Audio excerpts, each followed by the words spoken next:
Halo semua, jumpa lagi dengan saya Aryo Muhammad dalam cerita PhD Parents.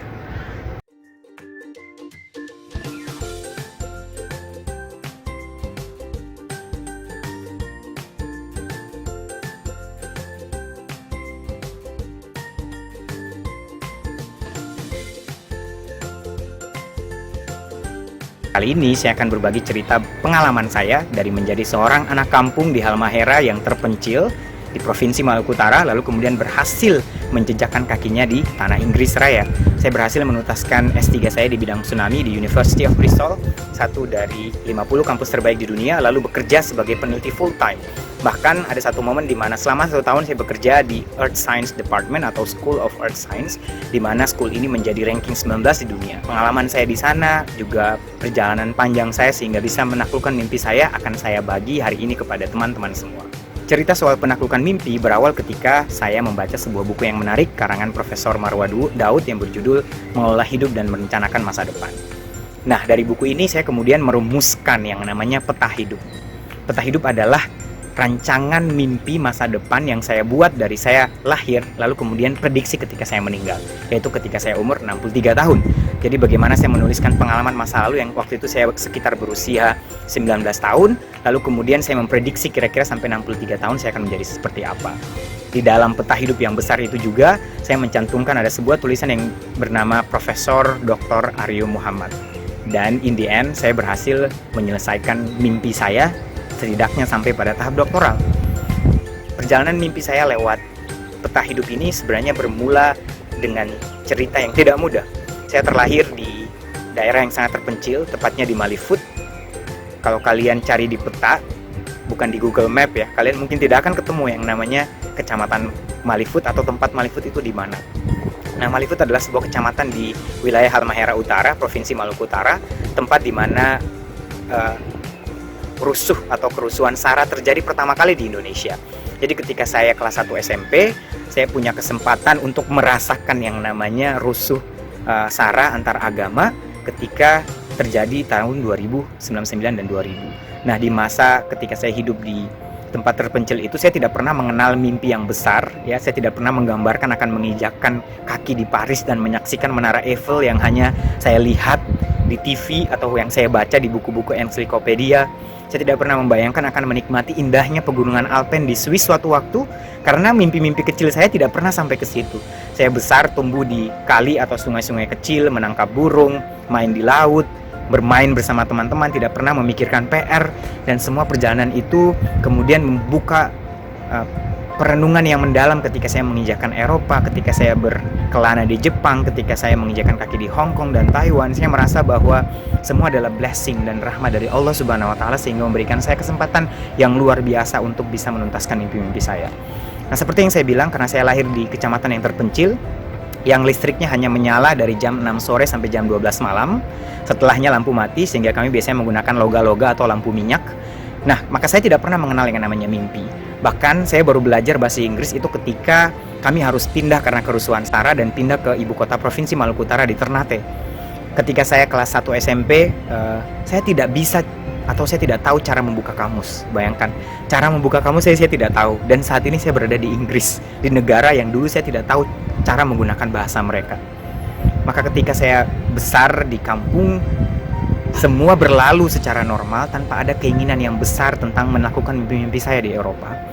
Lalu kemudian ketika saya sekolah di SMP di Ternate, kemudian saya melanjutkan SMA, saya beberapa kali melewati atau mewakili Provinsi Maluku Utara untuk berlomba di tingkat nasional. Nah, pada momen itu saya merasa orang-orang Maluku Utara atau orang-orang Timur sangat ketinggalan jauh dengan anak-anak Jawa. Entah kenapa mereka terlihat begitu berpendidikan, mindset mereka berkualitas, anak-anak mereka juga bagus, sedangkan kami di Timur begitu tertinggal. Apalagi di zaman saya ketika tahun 2005-2006, antara 2002 sampai 2005. Hampir lebih dari 15-20 tahun lalu. Pengalaman seperti itu membuat saya menyadari bahwa sebagai orang Timur, saya butuh kerja keras, saya butuh belajar lebih banyak, dan saya butuh kegigihan untuk melakukan mimpi-mimpi saya. Maka ketika saya lulus SMA, cita-cita saya waktu itu adalah ingin menjadi dokter. Sayangnya, Allah berkehendak lain. Saya mengikuti PMDK dari gagal di UI, gagal di UGM, gagal di Udayana, ya, lalu kemudian tes UMPTN yang tidak ada persiapan sama sekali, SBMPTN yang tidak ada persiapan sama sekali, yang akhirnya membuat saya gagal. Dan akhirnya Allah mentakdirkan saya untuk menjadi seorang engineer, yaitu mahasiswa teknik sipil di Universitas Muhammadiyah Yogyakarta. Sedih tentu saja, merasa gagal tentu saja. Teman-teman saya ada yang sekolah di UI atau studi lanjut di UGM atau di Undip, tapi kemudian saya berakhir di sebuah kampus swasta. Ada perasaan tidak nyaman, ada perasaan gagal di sana.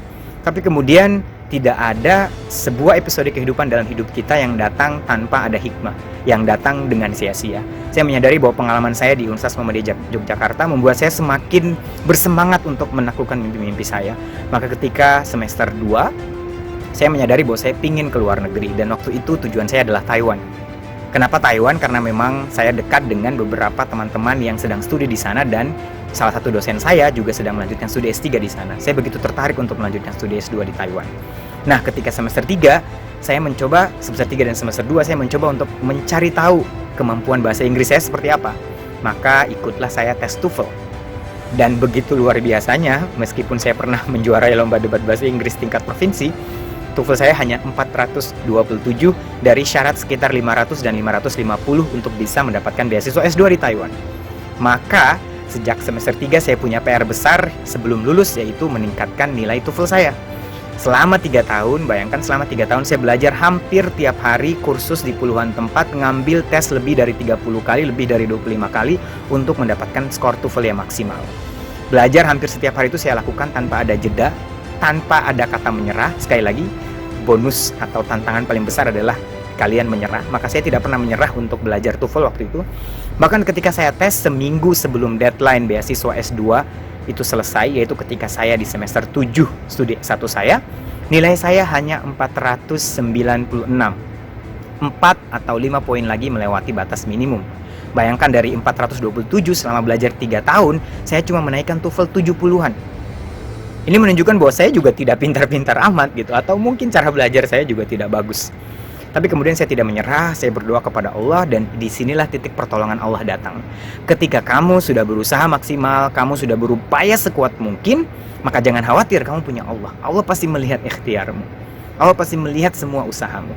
Ketika saya gagal berkali-kali tes TOEFL tersebut, Allah kemudian memberikan keajaiban. Bayangkan seminggu setelah saya melakukan tes terakhir yang nilainya hanya 496, tiba-tiba nilai saya menjadi 560. Bayangkan 560 naik lebih dari 70 atau lebih dari 60. Sebuah angka yang fantastis dan hampir tidak mungkin dilakukan dalam 1 minggu. Tapi disinilah keajaiban Allah. Makanya kenapa saya bilang semua rahmat yang kita dapatkan, kebaikan yang kita dapatkan sejatinya hanya dari Allah. Ikhtiar kita mungkin sebagai sarana, tapi sebenarnya ini karena maunya Allah, bukan karena kesombongan kita, bukan karena ikhtiar kita, bukan karena kecerdasan kita. Semuanya karena Allah.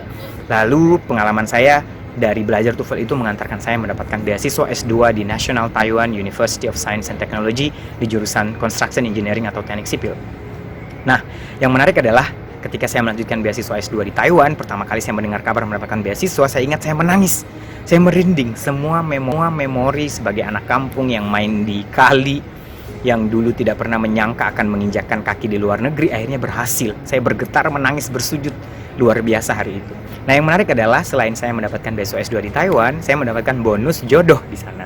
Saya bertemu dengan istri saya, Ratih Nur Esti Anggraini, yang waktu itu sedang melanjutkan S2 juga. Kami menikah dan punya anak di sana. Istri saya hamil di sana, melahirkan di sana, dan menuntaskan S2-nya di sana. Lalu kemudian setelah kembali ke Indonesia, mulailah kita meneguhkan satu cita-cita besar kita. Jadi istri saya waktu itu memberikan satu syarat yang penting. Kalau kamu ingin lanjut S3, maka lanjutlah di daerah yang atau di negara yang merupakan English speaking country. Karena dulu istri saya sempat lolos beasiswa walaupun tidak penuh di Inggris dan Australia. Jadi syaratnya adalah ke Inggris, Australia, atau mungkin di pilihan ketiga adalah Eropa. Nah, mulai tahun 2013 saya mencari berbagai kesempatan untuk mendapatkan beasiswa S3 di berbagai tempat. Lebih dari 30 lamaran saya masukkan di Belanda, di Norwegia, di Denmark, di Jerman, di Swedia, di Belgia, termasuk di Inggris. Lalu kemudian Allah menakdirkan saya untuk menginjakkan kaki di University of Bristol. Nah, pengalaman saya mendapatkan beasiswa S3 ini ada salah satu yang menarik, yaitu ketika saya gagal mendapatkan beasiswa di TU Delft atau di Belanda. TU Delft adalah satu dari kampus terbaik di dunia, dan waktu itu saya melamar di sebuah laboratorium yang menjadi laboratorium terbaik beton di dunia. Jadi laboratorium yang menggunakan bahan-bahan natural untuk mengembangkan beton. Nah, ketika saya meng-apply di TU Delft ini, saya sudah lolos sampai tahap wawancara, tapi kemudian Allah belum mentakdirkan saya untuk mendapatkan beasiswa di TU Delft. Kegagalan saya meraih beasiswa di TU Delft itu sangat menyesakkan dada. Saya ingat saya sangat kecewa di tahun 2013 itu, tapi kemudian Allah mengganti kesempatan kepada saya untuk mendapatkan beasiswa di University of Bristol. Nah, pengalaman mendapatkan beasiswa di University of Bristol ini kendala di TOEFL atau di IELTS. Jadi waktu itu bahasa Inggris saya tidak mencukupi. IELTS saya hanya 6,0 dari syarat 6,5. Bayangkan syaratnya 6,5 dan IELTS saya cuma 6,0. Mau tes lagi kemahalan karena sekitar 3 jutaan biayanya. Lalu kemudian dengan ajaibnya saya mengontak calon supervisor saya, dan supervisor saya berhasil melobi pihak penerimaan kampus untuk menerima saya tanpa perlu menaikkan skor TOEFL saya. Ini sekali lagi adalah salah satu bantuan dari Allah yang tidak pernah saya duga. Waktu itu supervisor saya adalah salah satu dari penerima Nobel Junior bidang bencana, ya. Jadi karena beliau adalah salah satu promising scholar atau peneliti yang diprediksi akan menjadi peneliti hebat di masa depan. Dan akhirnya saya diberikan kesempatan untuk menginjakan kaki di Inggris, lalu kemudian belajar langsung dari seorang peneliti bencana yang sangat luar biasa. Dari beliau saya berkesempatan untuk melanglang buana, menginjakan kaki di Turki, menjadi visiting scholar atau visiting researcher di University of Kyoto selama 2 kali berturut-turut, bekerja sama dengan peneliti di Meksiko untuk melakukan simulasi tsunami di Meksiko, juga bekerja sama dengan beberapa peneliti di Kanada dan Jepang, dan pengalaman ini memberikan sebuah pengalaman yang luar biasa kepada saya ketika saya akan kembali ke tanah air. Dan yang lebih menarik adalah ketika saya melanjutkan S2 sekitar 1,5 tahun, istri saya kemudian melanjutkan, ketika saya melanjutkan S3 selama 1,5 tahun, istri saya kemudian melanjutkan S3-nya juga di kampus yang sama di University of Bristol, walaupun di jurusan yang berbeda. Semua itu berhasil kami laksanakan atau berhasil kami lakukan, yang pertama karena rahmat Allah, dan yang kedua kami yakini karena rencana-rencana yang telah kami siapkan. Jadi kalau kalian ingin meraih mimpi-mimpi kalian, yang pertama kalian harus merencanakan dengan baik, kemudian yang kedua kalian harus bekerja keras, dan kemudian yang ketiga adalah konsisten, dan yang keempat adalah jangan gampang menyerah, serta sempurnakan semua ikhtiar kalian dengan doa. Demikian yang bisa saya ceritakan terkait dengan pengalaman saya.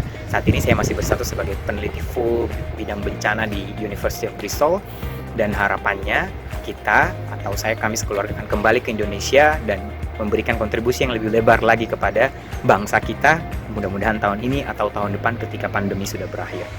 Demikian, sampai ketemu lagi dalam cerita PhD Parents berikutnya. Assalamualaikum warahmatullahi wabarakatuh.